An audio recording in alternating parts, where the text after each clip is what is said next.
Good night, Jenny. Good night.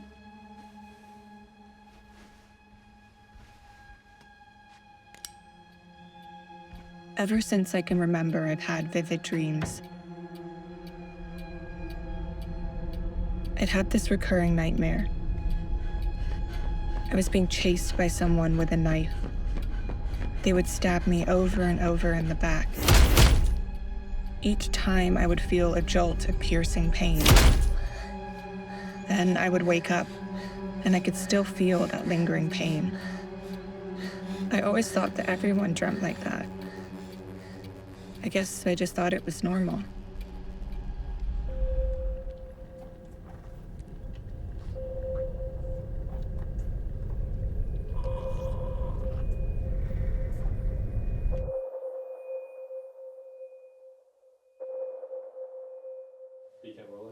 Camera rolling. Scene 3, Series 7, A and B, soft sticks, take 1. Mark it. Mark?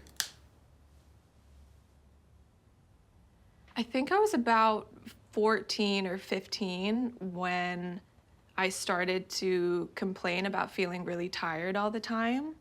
When I first went to see my family doctor, they did blood tests and things, and they said I was tired because I had low iron, which was true. They thought I was depressed, which was true. A lot of teenagers experience these kind of things, so it was really hard to try and explain that I felt like it was something more. I was officially diagnosed with narcolepsy when I was 21 years old.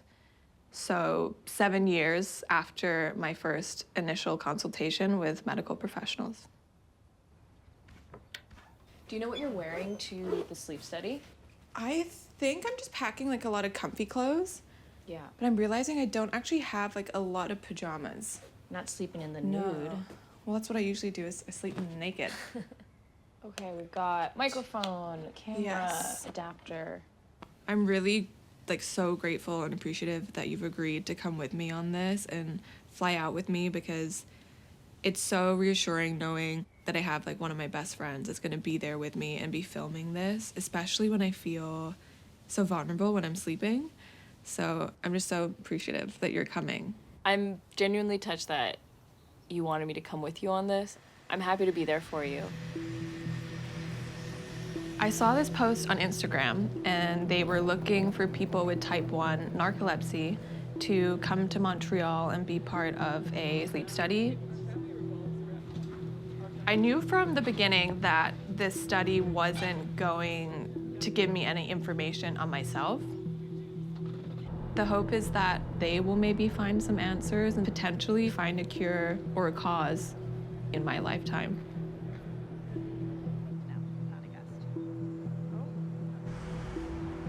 Jenny is participating to our study because she does suffer from narcolepsy type 1. So the main symptoms of narcolepsy type 1 are first the symptoms that you experience during the day, so excessive daytime sleepiness, kataplexy, which is a very sudden phenomenon where people will lose strength in their muscle. The symptoms at night of narcolepsy include disrupted sleep, so prolonged and frequent awakenings, sleep paralysis, and sleep hallucinations.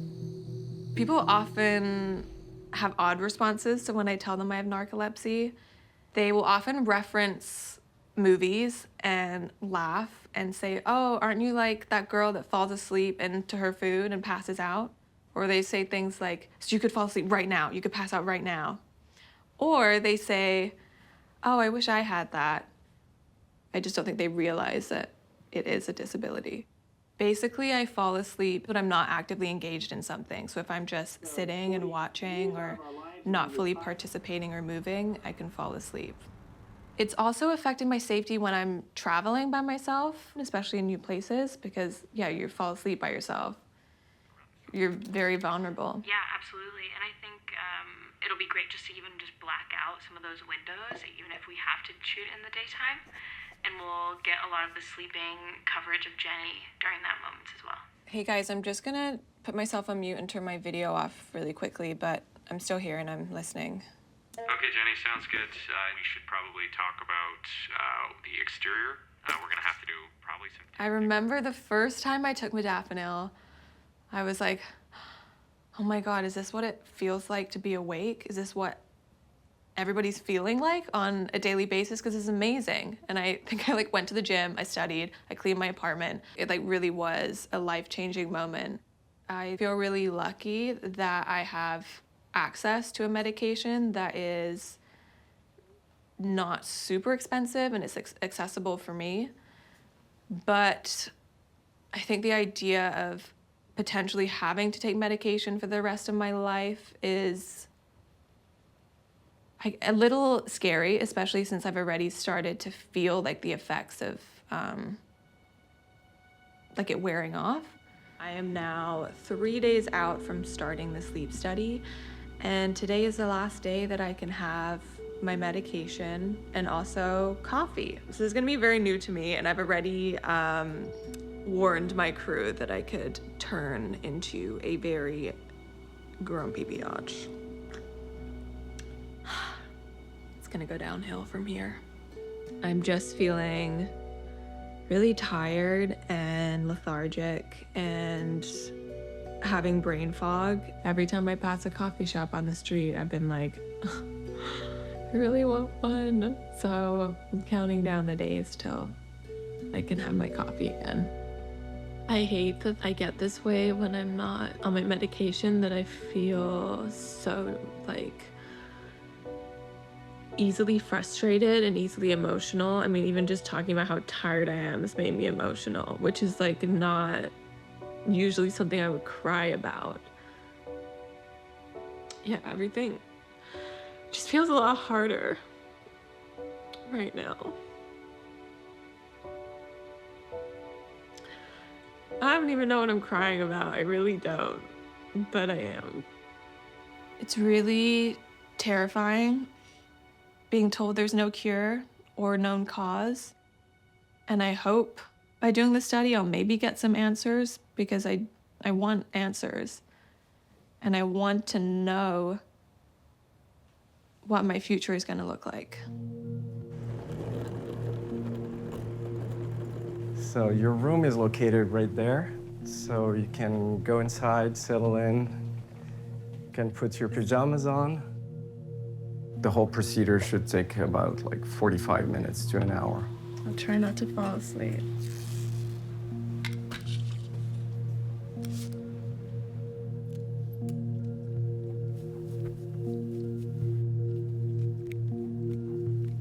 All right, so everything is working properly. So now you're ready to go to your bed and try to sleep. Great.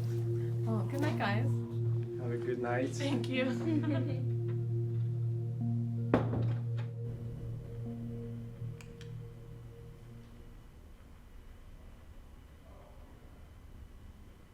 I was 18 years old and I had just woken up. It was the morning time and I wanted to lay in bed a little longer. But when I shut my eyes, I felt this breathing on my neck. So I'd open my eyes and nothing was there. Then I closed my eyes and it happened again. I now know that this was my first sleep hallucination. Since then, my sleep hallucinations have evolved. They usually happen now when I'm falling asleep, and usually within the first 30 minutes of going to bed. They've become more vivid and more scary, and they honestly make me kind of dread going to sleep, because that first 30 minutes is usually quite terrifying.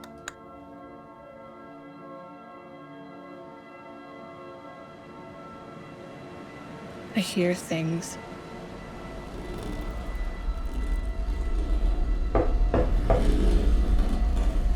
Jenny! Jenny! I feel them too. Something breathing on me.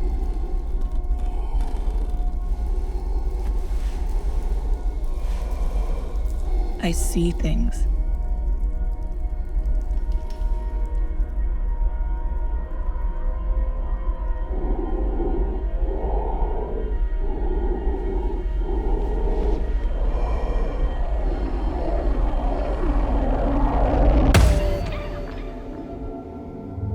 I know it's not real, But in the moment, that sense of fear is very real. And sometimes it feels so real that I just have to double check if someone is in my apartment, and I check my doors and I check my windows and I make sure no one's actually there. I always find it funny that people think I must sleep a lot with narcolepsy, because the truth is I actually don't. And that's been something I've dealt with since I was quite a young kid, where I wake up like 8 to 10 times a night. I will fall asleep, but then I'll wake up in the middle of the night and not be able to fall back asleep again.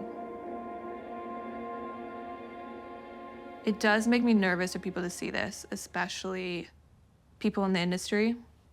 Working in the film industry has definitely been a challenge with narcolepsy.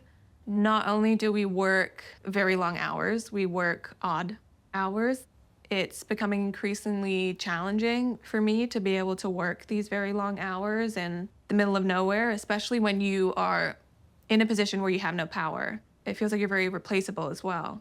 So if I don't show up to these things, it's not like anyone's gonna make these accommodations for me, especially in the film industry, because it's not a very accessible space in general. The standard, I think, in the industry is to not take care of yourself and to not prioritize your health. So I feel kind of like, why would then I come forward with this? That just complicates things. One of the features of people with narcolepsy is that they would fall asleep quickly during the day to REM sleep. So that's what we are measuring with the multiple sleep latency test. If you compare it to someone without narcolepsy, we would expect someone without sleep problems to either not fall asleep during the nap opportunity or fall asleep late during the nap opportunity, and certainly not falling asleep into REM sleep within these 20 minutes.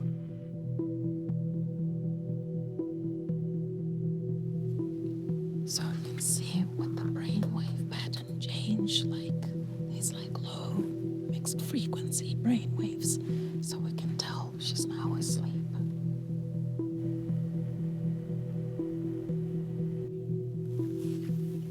REM eye movement right there. That's a rapid eye movement. So she just started dreaming. Most people without narcolepsy, have two different states. You're either awake or you're asleep. And when you have narcolepsy, it feels like you're never really either of those things. You're kind of stuck in the middle, because when you're awake, you still feel extremely tired and you're falling asleep. But when you're asleep, your mind is still very active, and I never feel fully asleep. It feels as if you have a battery and you can't really charge it ever to 100%, so you're constantly just trying to get by on 10%.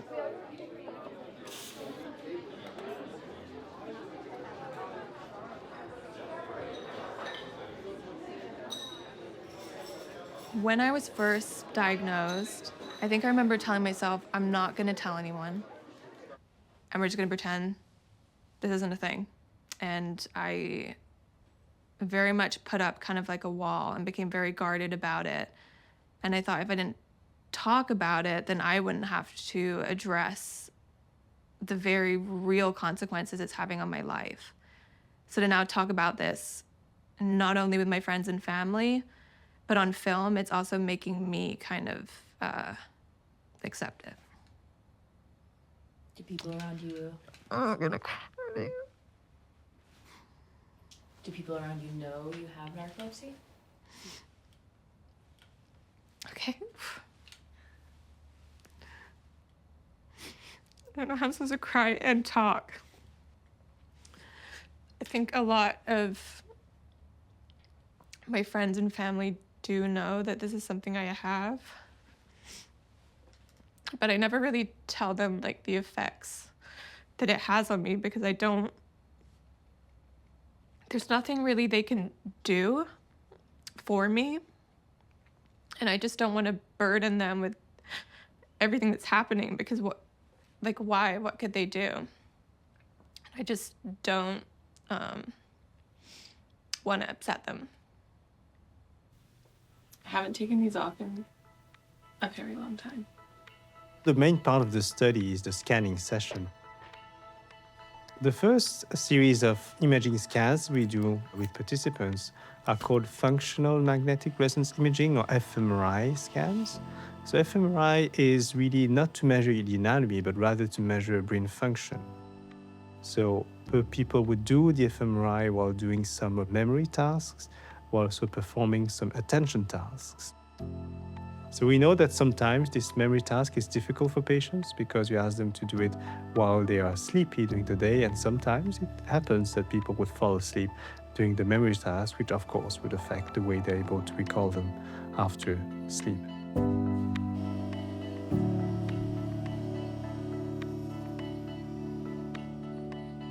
I hate not doing well on tests, and I know I messed up so many of those. And I kept seeing faces I recognized, but couldn't remember their name because I was half asleep during seeing all those faces. So I probably got maybe 3 out of the 40 questions right on that test. What can you do?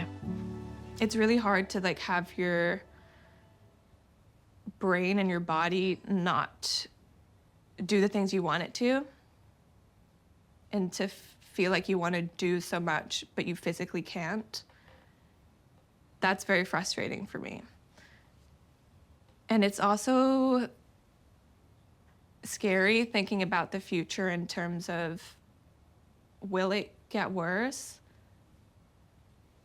Will my medication keep on working? And will I be able to do the things, that I want to do?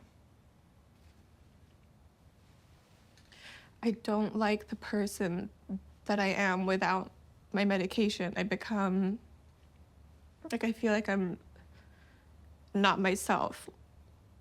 I think about, like,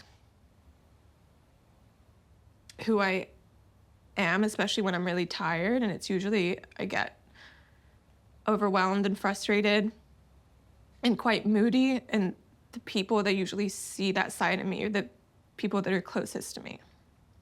And that's really hard to feel like I'm not giving my best self to the people that are like most important to me in my life.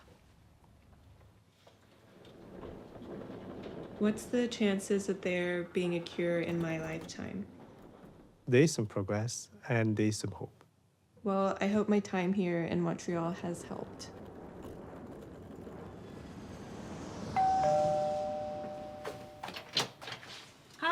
Hello, Jane. Hi, Jane. How are you doing? Hi, good to see you, Mom. Oh, Good to see you, too. Good to see you. Come on in. Hi, Dad. Hey, sweetie. How are things? Good. Do you remember me having any vivid dreams when I was younger? When you were 2.5, naughty soldiers came, those are your words, put you in prison and made you eat bugs. Those are the worst things your little 2.5-year-old mind could conceive of. When I think back, I wonder, why didn't I see that something was not quite right? And it's because as a young girl, you were thriving. You were playing sports, you had lots of friends, you were doing well at school. I think you're a very private person. You don't tend to perhaps like to burden people with your needs, and I think that's partly why I think we didn't actually realize what you were going through. Mm-hmm. I don't think I certainly didn't appreciate how much of a struggle it must have been for you in your teens until you got diagnosed. But it was brought home to me when we had that phone call. You were in Montreal, and you were quite distressed when we spoke. This was about day 2 without your medication. And that brought home to me, well, that must have been how you were feeling before you had treatment and a diagnosis for a long time. Yeah, I think what I'm learning to do now is be more vocal about what I need and what's happening, because I did used to be very private or not tell you everything.